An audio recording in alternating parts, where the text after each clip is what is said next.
आनंदी नावातच किती आनंद आहे ना. तसंच प्रेक्षकांनो, आनंद ही मालिका आता खूपच अशा छान मनोरंजक वळणावर येऊन ठेपलेली आहे आणि खरंच मालिकेत आता सगळीकडे आनंदही आनंद आलेला आहे. शिवाय आपल्या लाडक्या आनंदीच्या आयुष्यात सुद्धा आता खूपच छान असा आनंद आलेला आहे बरं का प्रेक्षकांनो. इकडे आता मालक साहेब म्हणजे युगंधर हा आपल्या लाडक्या आनंदीला आता त्यांच्या बेडरूममध्ये मानाने घेऊन जाताना आपण पाहणार आहोत. आणि हे सगळं कसं घडणार हे पाहण्यासाठी तुम्ही आपल्या चॅनलसोबत शेवटपर्यंत जोडलेले राहा बरं का प्रेक्षकांनो.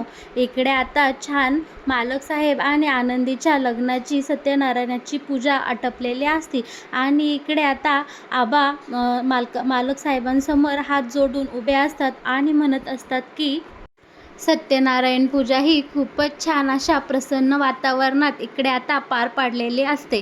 इकडे आपले आबा म्हणत असतात की मालक साहेब, आता सत्यनारायणाची पूजा झाली, अजून एक विधी राहिला आहे, मी तुमच्या पाया पडतो, तेवढा विधी तुम्ही पूर्ण करा. यावर युगंधर बोलतो, आबा तुम्ही माझ्यासमोर हात पसरू नका आणि हातही जोडू नका, तुम्ही माझ्यापेक्षा मानाने आणि वयाने मोठे आहात. यावर आबा म्हणतात की तुम्ही आणि माझी नात तुम्ही दोघांनी मिळून माझ्या घरी पाच परतवण्यासाठी यावा, याची मी तुम्हाला विनंती करतो. तुम्हाला जमेल का माझ्या गरीबाच्या घरी यायला? यावर मालक साहेब म्हणतात की आबा, माझ्या खूप अशा मीटिंग्स आणि कामकाजाचे खूपच अशा वेळा ठरलेल्या असतात, त्यामुळे मला काही तुमच्या घरी येता येणार नाही. पाच परतवणीसाठी तुम्ही तुमच्या आनंदीला, तुमच्या नातीला अवश्य घेऊन जा. आणि इथे युगंधर आता आबांना परवानगी देतो की आनंदीला घरी घेऊन जा अशी. इकडे आबा आता युगंधरचे खूपच आभार मानतात आणि म्हणतात की तुमची खूपच कृपा झाली आम्हा गरिबावर. इकडे आनंदी मात्र खूपच खुश असते की ती आता तिच्या घरी जाणार असते आणि आबांच्याही चेहऱ्यावर खूपच समाधान असतं की त्यांना इतका सुंदर असा नातजावई मिळाला आहे. युगंधर ह्या गरीब माणसासोबत इतका चांगलं वागतोय हे पाहून मात्र इकडे शिल्पाताईला खूपच राग येत असतो आणि ती तिथनं तरातरा निघून जाते. ह्या सगळ्यांपासून तिथून ती बाजूला सरकते. कारण शिल्पाताईला गरिबीची खूपच चीड असते आणि तिला गरिबांविषयी थोडीसुद्धा दयामाया वाटत नसते. इकडे आता धनश्री मालक साहेबांसमोर येऊन उभी राहते आणि तिच्या नवऱ्याला विद्याधरला जेलमधून बाहेर काढा अशी विनवणी करू लागते. मात्र इकडे युगंधर धनश्रीच्या विनंतीला अजिबात मान देत नाही आणि तो स्पष्टपणे विद्याधरला मी जेलमधून बाहेर काढणार नाही असं धनश्रीला सांगतो. मात्र धनश्री काही ऐकत नसते. तिला तिच्या नवऱ्याला जेलमधून बाहेरच काढायचं असतं. ती मालक साहेबांना कळवळते, विनंती करते, हात जोडते, पण मालक साहेब हे तिला अजिबातच भाव घालत नाही. यावर धनश्री म्हणते, मी तुम्हाला चॅलेंज देते की मी माझ्या नवऱ्याला आता जेलमधून बाहेर काढूनच दाखवेल. आणि मग काय धनश्री तिथनं आता निघून जाताना आपल्याला पाहायला मिळणार आहे.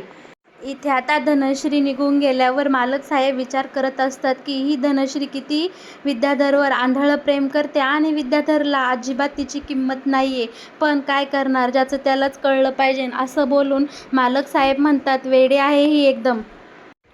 बरं का प्रेक्षकांनो, आता इकडे आपल्याला पाहायला भेटणार आहे की आनंदी किचन रूममध्ये झोपलेली असते. ती आपली शांतपणे तिथे झोप घेत असते. कारण इकडे तिला आपल्या मालक साहेबांनी अजून तिला बायकोचा दर्जा दिलेला नसतो. ते त्यांच्या पहिल्या बायकोच्या आठवणीतच रम्य असतात. त्यामुळे इकडे आता आपली आनंदी किचनमध्येच तिची बेडरूम समजून तिथेच आराम करत असते आणि तिथेच आता आपल्याला आनंदीचा वावर पाहायला मिळणार आहे बरं का प्रेक्षकांनो. इकडे आता कसला तरी मोठा आवाज होतो आणि आनंदी डचकून उठते. कारण इकडे धनश्रीने मालक साहेबांना बोलून दाखवल्याप्रमाणे आता इकडे करून सुद्धा दाखवलेलं असतं.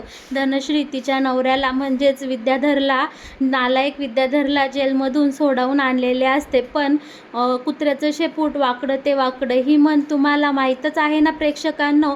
विद्याधरला एवढी जेलमध्ये पाठवण्यात आलं, एवढी मोठी शिक्षा भोगावी लागले, तरीसुद्धा विद्याधरला इथे अक्कल आलेले आपल्याला दिसत नाहीये. इकडे विद्याधर पुन्हा घरामध्ये आल्या आल्या पुन्हा त्याची जुनी थेर चालू करतो आणि इकडे आनंदीला त्रास द्यायला सुरुवात करतो. बरं का प्रेक्षकांनो, आपल्याला आता इकडे येणाऱ्या काही भागांमध्ये असं पाहायला मिळणार आहे की विद्याधर जेलमधून बाहेर आल्या आल्या आनंदीला त्रास द्यायला सुरुवात करतो आणि आनंदीला म्हणतो, ओळखलं का? यावर आनंदी म्हणते, हा कसला तरी ओळखीचा वास येत असतो. कारण इकडे आपल्या आनंदीला आता दिसत नसतं, पण तिची वास घेण्याची पद्धत आणि तिचे कान खूपच वर असतात. तिला तो सेन्स खूपच जास्त इतरांपेक्षा जास्त असतो. बरं का प्रेक्षकांनो, इकडे आनंदी लगेच ओळखते की हा तर विद्याधर आहे आणि हा विद्याधरचा आवाज आहे आणि तो जवळ आल्यावर जसा वास येतो तसंच हा वास येत आहे. इकडे आता विद्याधर म्हणतो, अरे वा, अजून तुम्हाला विसरली नाही तर? हो, कशी विसरशील, कारण एक रात्र आपण दोघांनी सोबत घालवली आहे ना.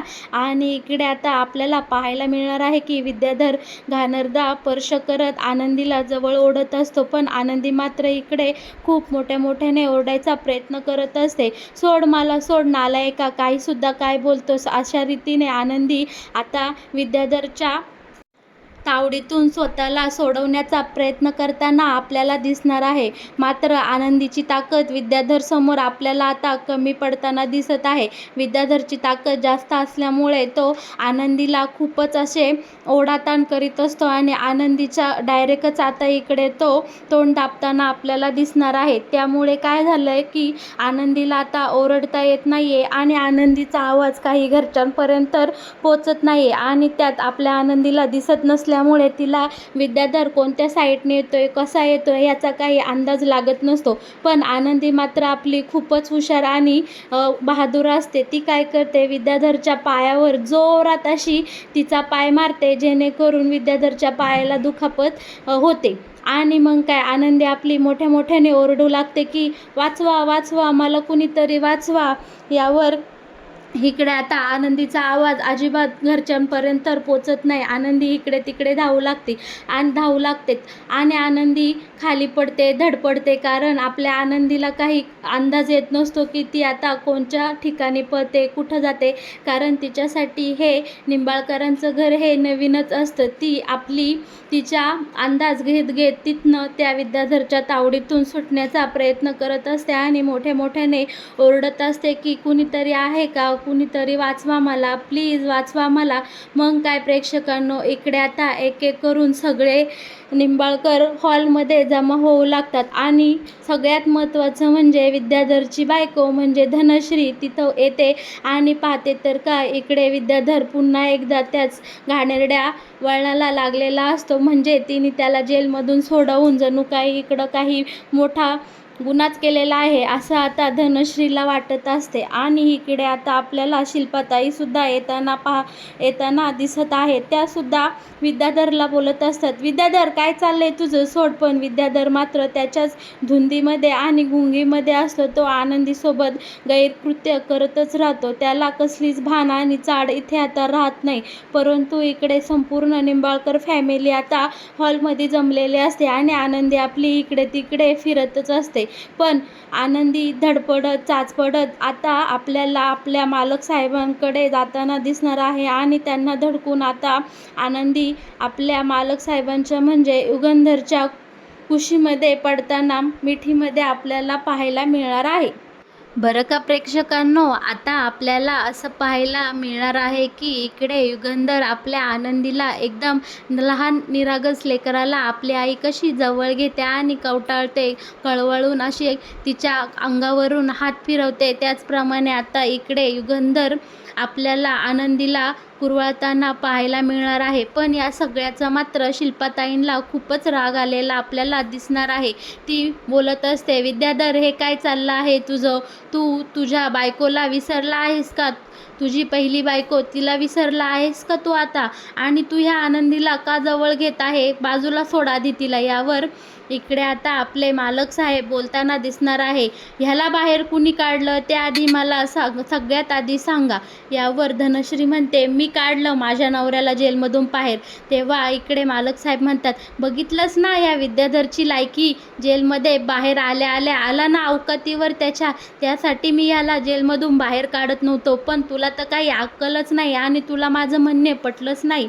यावर आता मालक साहेब विद्याधरला पुन्हा एकदा चांगलाच चोप देतात आणि चांगलाच मुस्काडतात. त्याला म्हणतात, तू कधीच सुधारू शकत नाही. कुत्र्याचं शेपूट ते वाकडं ते वाकडंच. विद्याधर असला घाणेरडा मुलगा आमच्या खानदानात कसा जन्माला आला काय माहीत. तू माझा सक्का भाऊ आहेस हे मला म्हणायला सुद्धा आता लाज वाटत आहे आणि या गोष्टीची सुद्धा मला आता खूपच किळस वाटू लागली आहे की तू माझा लहान सक्का भाऊ आहे. बरं का प्रेक्षकांनो, विद्याधरच्या या सगळ्या घाणेरड्या कृतीतून मात्र एक चांगली गोष्ट अशी होते की आता आपल्याला पाहायला मिळणार आहे की प्रेक्षकांनो, इकडे आता युगंधर आनंदीला मानाने आता बेडरूममध्ये घेऊन जाताना आपल्याला दिसणार आहे. कारण इकडे आनंदी घरामध्ये किचनमध्ये झोपण्यासाठी आता सुरक्षित नाही असं मालक साहेबांना वाटत असतं आणि तो आता विचार करू लागतो की आनंदी माझी धर्मपत्नी आहे आणि तिच्यासोबत असं घडणं चुकीचं आहे. त्यासाठी मालक साहेब आता आनंदीला त्यांच्या बेडरूममध्ये घेऊन जायचा विचार करतात आणि तसे ते कृतीतसुद्धा आणतात. मात्र या निर्णयाचा इकडे ताईसाहेबांना खूपच राग आलेला आपल्याला दिसणार आहे. शिल्पाताई म्हणतात की युगंधर, मला तुझा हा निर्णय अजिबात पसंत नाही. तू तुझ्या पहिल्या बायकोला विसरलास का? हेच का तुझं प्रेम? इकडे आपल्याला शिल्पाताई मालक साहेबांना विरोध करताना दिसणार आहे. पण मालक साहेब अजिबात कोणाचं ऐकत नाही आणि आनंदीला मानाने आणि प्रेमाने आपल्या बेडरूममध्ये घेऊन जाताना आपल्याला दिसणार आहे. बरं का प्रेक्षकांनो, आनंदी या मालिकेत येणारा हा सुंदर असा ट्विस्ट तुम्हाला पाहायला आवडेल का? यावर तुमचं काय मत आहे ते नक्कीच कमेंटमध्ये सांगा.